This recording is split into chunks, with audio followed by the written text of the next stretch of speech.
কলকাতার গগনেন্দ্র চিত্র প্রদর্শনশালাতে হচ্ছে ৮০তম স্বাধীনতা দিবস উদযাপন উপলক্ষে ডক্টর শ্যামাপ্রসাদ মুখার্জির জীবন ও উত্তরাধিকার নিয়ে সংস্কৃতি মন্ত্রক ও ভারত সরকার তথ্য সংস্কৃতি বিভাগ পশ্চিমবঙ্গ সরকারের তরফ থেকে একটা এক্সিবিশন।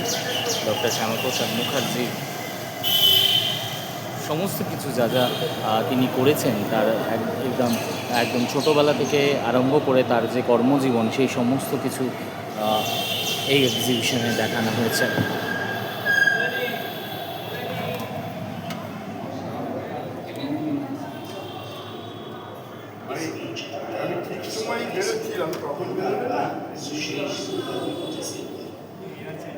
অনেক উৎসাহ যাদের আছে, যারা উৎসাহী শ্যামাপ্রসাদ মুখার্জির সম্পর্কে জানতে, তার জীবন সম্পর্কে জানতে, তারা ভিড় করেছে, তারা দাঁড়িয়ে রীতিমতো করছেন।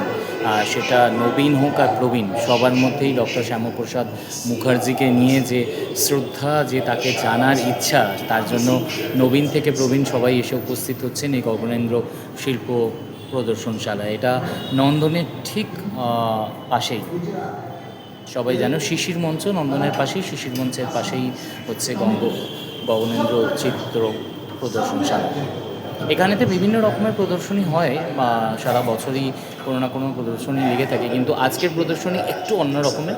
পশ্চিমবঙ্গ সরকারের তরফ থেকে, ভারত সরকারের তরফ থেকে ডক্টর শ্যামাপ্রসাদ মুখোপাধ্যায়ের যে এই সুন্দর একটা এক্সিবিশন করা হয়েছে, এটা সবার জন্য, এটা বাঙালি হিন্দু সবার জন্য এটা দেখা উচিত যে ডক্টর শ্যামাপ্রসাদ মুখার্জি কোন জায়গায় ছিলেন আর তিনি কি করেছেন আমাদের জাতির জন্য, তিনি কি করেছেন, তার নিজের জীবনটাকে তিনি কীরকমভাবে নির্বাহ করেছেন, সমস্ত কিছু তার তিনি কবে বিরোধিতা করে তিনি জেলে গেছেন জম্মু কাশ্মীরের জন্য, সমস্ত কিছু এখানে প্রতিফলন করা রয়েছে। এখানে দেখতে পাবে, এখানে সমস্ত ছবি, পুরনো দিনের সমস্ত আর্কাইভ থেকে নেওয়া, সেই পদত্যাগপত্র থেকে আরম্ভ করে সমস্ত কিছু, তাকে যখন অ্যারেস্ট করা হয় সেই সমস্ত জিনিস এখানেতে দেওয়া রয়েছে এই গগনেন্দ্র চিত্র প্রদর্শনশালাতে।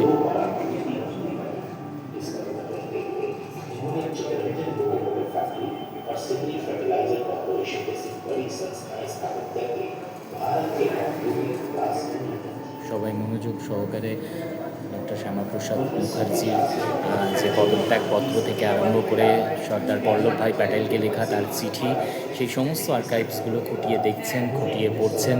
আর ডক্টর শ্যামাপ্রসাদ মুখার্জিকে অনেকে নমস্কার করে যাচ্ছেন তার ছবির সামনে দাঁড়িয়ে।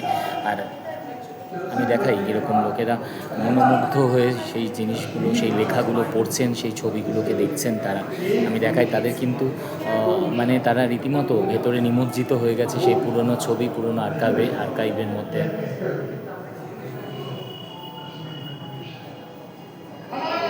আমি যেমনটা বললাম যে প্রবীণরা যেরকম রয়েছে নবীনরাও, সবাই ফটো তুলে নিয়ে যাচ্ছে, ক্যামেরাবন্দি করছেন, কারণ এরকম জিনিস সেটা ক্যামেরাবন্দি করাটা দরকার, তাই জন্যই সবাই ক্যামেরাবন্দি করছেন। তিনি ৩৩ বছর বয়সে যখন তিনি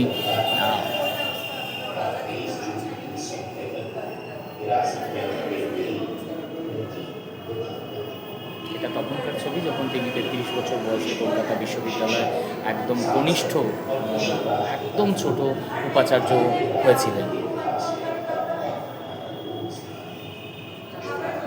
সর্বকনিষ্ঠ উপাচার্য।